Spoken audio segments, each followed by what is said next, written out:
Now, in case you're running out of ideas of things to spend your money on, Rebecca, you would never have that problem. Neither would I.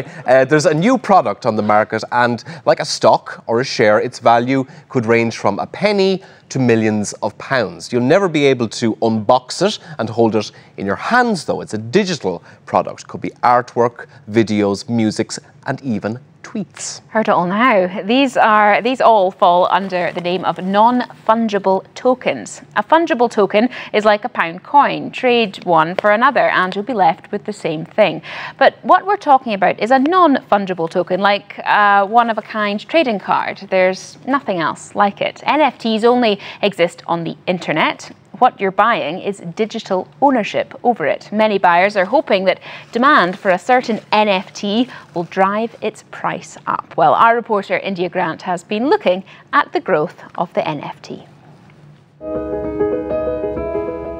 All the hype around this piece really is in the last 2 weeks, where 4,157 editions were minted of this image itself, which at $777 was about $3.5 million worth of sales.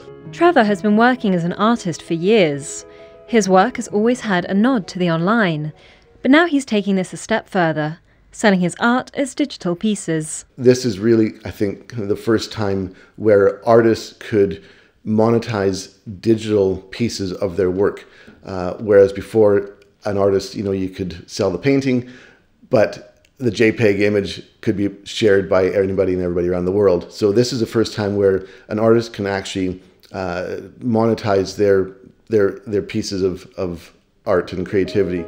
Digital art is disrupting the bricks and mortar art world. Digital art is certificated or verified by something called an NFT, a non-fungible token. Take the Mona Lisa. This painting has been copied millions of times. I could buy a copy and hang it on my wall, but there's only one owner. If you own an NFT, which represents a piece of digital art or an album, then you have a digital asset. Even better, because of the technology it's based on, your ownership cannot be questioned. No art heists in the online world. So is it a case that a fool and his money are easily parted? Obviously, with the rapid rise in price, you have a lot of people who are hoping that they'll have the same thing happen. And actually, we've seen it happen already with some of these NFTs, that they have risen quite quickly in value. So that brings a lot of speculative interest. But I think we'll see, that sort of tamper out in the normal curve. And this actually opens a really interesting gateway for artists and creatives to be able to get paid.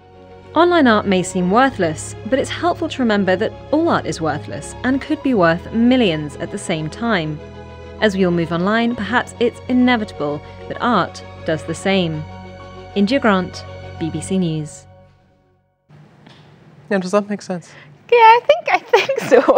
Your voice went up about 2 octaves there. I'm old-fashioned. I'd quite like my art on my wall, but if it helps artists make some cash, then what's not to love? Well, we love a little quiz on the 9, as you know, so I'm going to put you to the test. There was another big example, right, of an NFT, a non-fungible token, and it was the first tweet that was ever sent. Actually, was put up for sale. I think we can actually see it. There we go. Yes. So Rebecca, now you're a savvy shopper. Can you remember? How much? Can you just imagine how much somebody paid? Now, I do remember this story from the other day, and no, I don't remember how much it was. I know how much I would pay for that tweet. But how much would you pay for it? Nothing. Nothing at all. Right. Fantastic. But it did go for rather a lot of money. How much would you say? Go on. $500,000.